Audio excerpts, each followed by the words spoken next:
Well, thank you. My name is Eric Pratt, and I'm the Senator for Scott County, representing the communities of Shakopee, Prior Lake, Jordan, and 6 townships, and I chair the Senate Jobs Committee. And, I'm pleased to be here with Representative Baker to really highlight a bipartisan bill that we came to an agreement on last night to help our small businesses that are affected by this latest shutdown. This is a $216 million package that will provide much needed cash relief to the businesses that are most hurt. And we really took the approach of speed as one of the key tenets of help, because this is not long-term help that these businesses need or that we're focused on. We're focused on helping them to get through the next few weeks. So we took a little bit of a faster, and fastest approach that I'll highlight real quick. The fastest approach are for those where we know their industry codes fit within the executive order. The restaurants, the fitness centers, the breweries, family wineries, to get a small checkout as quickly as we can, based on the number of employees they have. Representative Baker and I, early in our discussions, agreed that a one-size-fits-all approach was not the way to make sure that aid to our struggling businesses was the most effective. The faster approach is to try to do some of the grants through deed, particularly the movie theaters and the larger convention centers. Making those grants are a little more complex, and so we wanted to make sure that those funds went out quickly, but with a little bit more thought. And then the fast is working through our counties, $102 million that we'll distribute out to our counties to help them with the small businesses that they know. So this might be the YMCAs, someone who didn't qualify under the Department of Revenue program would qualify through here. Those that maybe weren't directly affected but are affected by the shutdown. For example, if I have a restaurant that's closed, the supplier isn't necessarily directed by the impacted by the executive order, or the cleaning company isn't directly impacted, but they are impacted. And so we wanted to make sure that those small businesses got relief as well. Representative Baker heard me say that the goal of this is, while their doors are locked, we don't want them putting plywood in the windows. We want them to be able to survive these next few weeks. And hopefully the governor ends the shutdown and we can get these businesses back up and running and people back to work. With that, Representative Baker, any thoughts? Thank you, Senator Pratt. Again, my name is Dave Baker. I represent the most of Candioi County, the communities of R-Willmar, Spicer, New London, Atwater, and others. Small business guy myself, deep into the hospitality industry myself.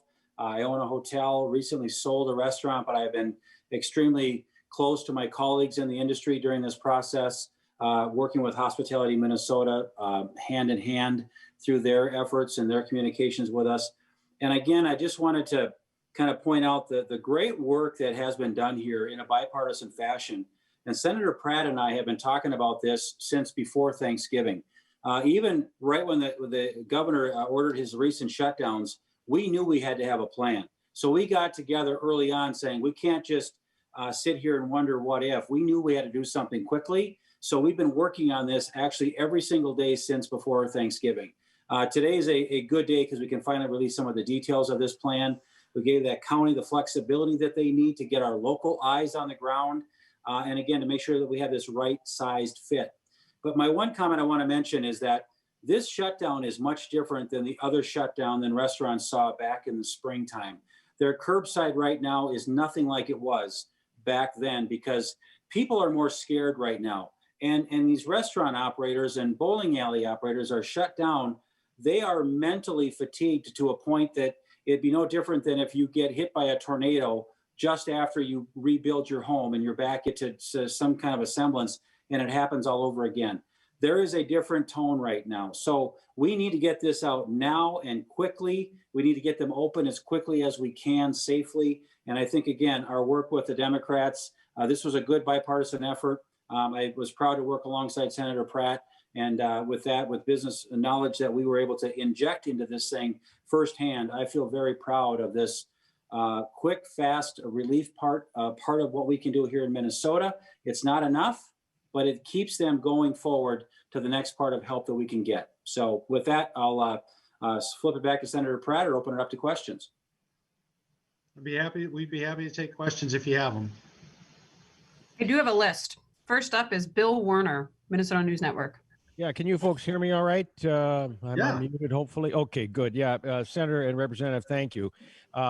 Question, do you have a deal with Democrats on this part of the package? If you don't, why aren't they up there with you now? And the second part of that question is, what about any sort of unemployment insurance extension? Is that part of the deal? Yes, I believe that we have a deal now. So we've talked about unemployment. The original description of the unemployment was to create a gap. Everybody expects the federal government to do something with unemployment extensions here in the next week, and but we were too far apart. We wanted to do something that was truly a gap. They wanted to do something that was much broader, going out till June, and we were just too far apart. We understand that this isn't just about business, that we have employees that have been laid off that are hurting as well, and those discussions are continuing. But we do have agreement on at least this part of the package. Would you anticipate, just one quick follow-up, Senator, if I may? So you believe that there's not going to be anything for the Monday special session that would deal with a UI extension, that you're just too far apart to put that together before Monday? No, I'm not saying that at all. Okay, very good. Okay, thank you very much. Yeah, no, thank you. Representative Baker, did you want to respond to that as well? I'll give you the chance. I think that Senator Pratt covered it well. We do expect that there will be a UI plan on Monday as well. So we just know that there's more things to it, but this was the foundation of our business grant relief program with the details businesses are really looking for, but there's going to be other components to make the package come together. We're still working on that, but this was the big part of this announcement today. So thank you both, Representative and Senator. Next on my list is Peter Callahan with MinPost. Peter, do you want to turn on your mic and ask your question? Do you want me to ask it for you? We'll speed this thing up. The $260 million total, and maybe that's because it doesn't include UI yet or any other aspects, but it was kind of below the low range of what we were talking about a couple of weeks ago, which the governor just spitballed, said between 300 million and 600 million. Is this pretty low? And why, if it's low, why is it only 260 million? I'll take that one if I could. The House Republicans came out with a number that was pretty strong. It was $400 million right out of the gate. What we did know is that it was going to be more than just business relief. So part of that was thinking unemployment, because we had to take care of those employees that were recently furloughed from the governor's shutdown. So what we did know was we needed a good chunk of money to do whatever it took.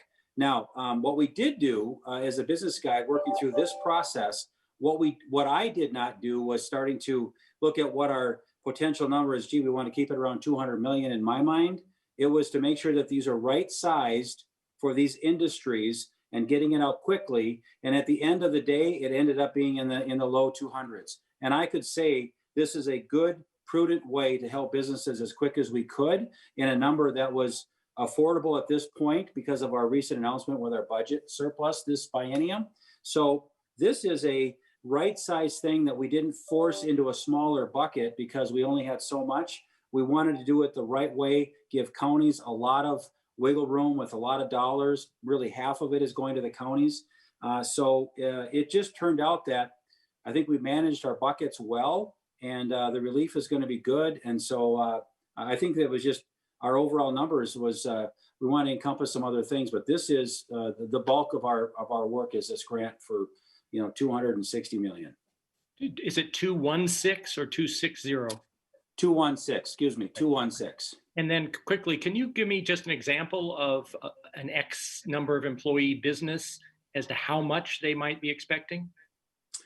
So with the restaurants in the Department of Revenue, again, restaurants, bowling alleys, if you're down 30% and you fall into a range of 0 to 20 employees, and if you're in the unemployment insurance pool, which means that you're part of that process of using that fund, you're going to see a check in that first bucket of about $15,000 relatively quickly. You don't have to apply for it.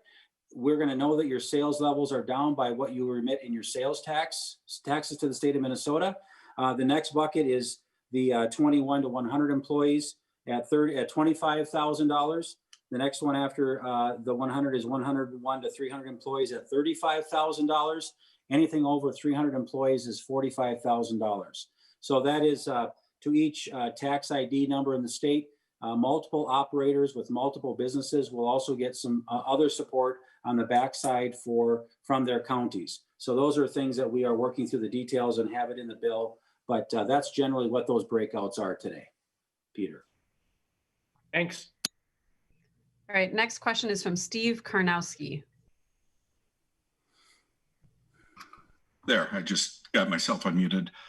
Okay, first off, just a quick clarification. I thought I heard 260, but then Senator Pratt just typed in the chat 216. So is that right, 216? It is 216, yes. Thank you. Yeah. And then, let's see, you've already answered one of my questions. Is there any support for the DFL proposal for the $500 payments to MFIP recipients in your caucus? You know, I actually haven't had a chance to talk about that. So we took, you know, basically what happened was many of these issues got split up. Different chairs were working on different pieces. The MFIP isn't in the Jobs Committee jurisdiction, so we didn't take that on. I honestly don't know where we sit with that. And so I can't give you an answer. You know, from the House GOP, what I can share with you is our concerns about that component in our bill. We are really focused on business relief and to those workers affected by the EO 99. If folks that would be qualified for the MFIP payment, we don't necessarily see that that's the right fit in this bill. So we are cautious. We're not optimistic that that's something that we want to support at this time. This was focused by the governor's words himself.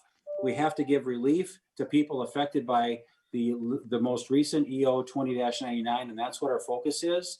And so that has concerns to that part of that package. So the House GOP has some concerns about that.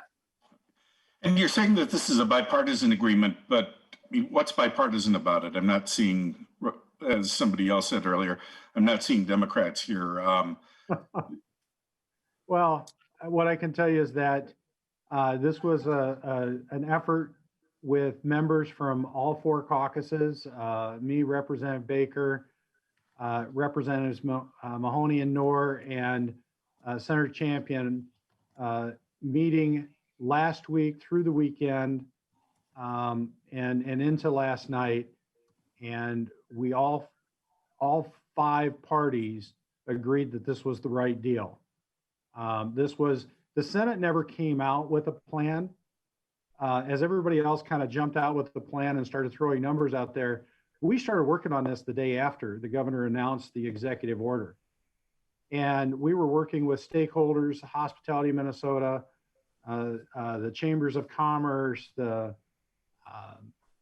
Licensed Beverage Association, everybody who was impacted by this decision, trying not to just throw money out the door, but to make sure that we crafted a plan that was really effective at meeting their needs. And by the time everybody came out with their press releases, it was really just time to get down to work. And so that's why we're here talking to you is to say that the Senate Republicans or the Senate never came out and discussed it. And we want to highlight the fact that we've done this good work and we were able to come to an agreement both with the administration and the House to get this done.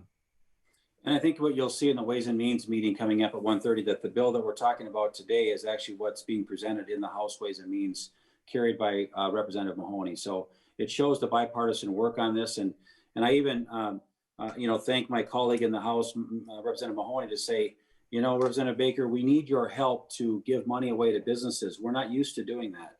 And actually, he allowed us a lot of very good conversations. I think it was frustrating at time, and I think if he was here, he would admit this too. We got into the weeds on a lot of things, and it was hard for him to go through that minutia of detail, but he allowed us to do that. And he allowed us to really work this thing through, because he knew we were talking from experience. And I think that's one of the things that I appreciated most about this work bipartisanly. They allowed us to make this right size fits, not just one size fits all. All right, I'm going to move on. We've got time for 2 more questions, and I've got 2 more on my list. So up next is Theo Keith. Theo, do you want to unmute yourself and ask your question? Hey, can you guys hear me?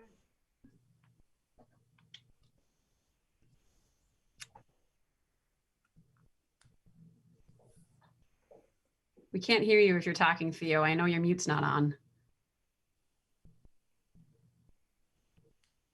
His mic isn't working. So his question is, how fast do you think the relief will hit businesses' bank accounts if this gets passed on Monday? Well, as we've heard from the Department of Revenue, we think those first checks can get out before the end of the month. And so that's the first piece through the fastest bucket. Convention centers and movie theaters, I think we'll start seeing grants made this month into January. The counties are going to take a little bit longer. They need to do some outreach. They want to be able to customize their program to meet the needs. This is a little bit different program than the CARES Act, because it's specifically focused on local businesses. And we're giving them a wide latitude to make the decisions so that they help as many of their businesses survive this shutdown as possible. Some of them, they only had enough CARES money to maybe give $2,500 grants, but we're hoping that they're giving $2,500 grants to someone who needs $2,500, and we're hoping they're giving $25,000 or $30,000 grants to somebody who needs more. So those funds will allow them to make those grants out until March 15th. So we did want to put some time constraints on them to show the sense of urgency of getting these payments into the bank accounts of the people who need them. Anything to add, Representative Baker? Nope, spot on. Thank you. Great. Our last question then comes from Jesse Van Berkel. Jesse, do you want to unmute and ask your question? Yeah, I wanted to ask about if Congress passes a relief bill in the next couple weeks, if that would change anything for this proposal, or what that might mean for the unemployment benefits work you're doing. Well, maybe I'll take a stab at this, Senator. Again, nothing that comes out in the federal side of things will change what we have structurally done here today. We certainly have a belief that the Senate, in the GOP in the House and Senate, we think federal dollars should backfill this package back to our general fund that we're kind of identifying these funds from. We have a lot of money that's going out to this, and if we can get the federal support to help us with this, that's even better. So we can do more things for Minnesota businesses and people in the future. But nothing that we're really doing here. We're watching the unemployment insurance conversation to see what that looks like. But really structurally, nothing that the feds can do are going to change what's going to happen here. You know, we're taking these funds out of the surplus, and we know that even with a $600 million surplus this biennium, we're still looking at a $1.2 billion deficit next biennium. So as Representative Baker said, we are in contacts with the administration to try to backfill this if there is relief coming from the federal government. But Jesse, what you touched on is exactly the issue with the unemployment piece, is that we want to be able to give gap support to the people who need it, but we don't want to get too far out in front of the feds. And quite honestly, we're going to be in session here in 3 weeks. And so some of these issues can be taken up in regular session where we have bills and hearings and and it's done in a more transparent fashion than what we're doing in special session. All right, and that is 1:26, so 1 minute over. Thank you, guys. Again, if you have any follow-up, please let me or Andrew Wagner know. We are happy to answer any questions and get responses. Have a good day, everyone. Thank you all for attending. Thanks, everybody. Thank you.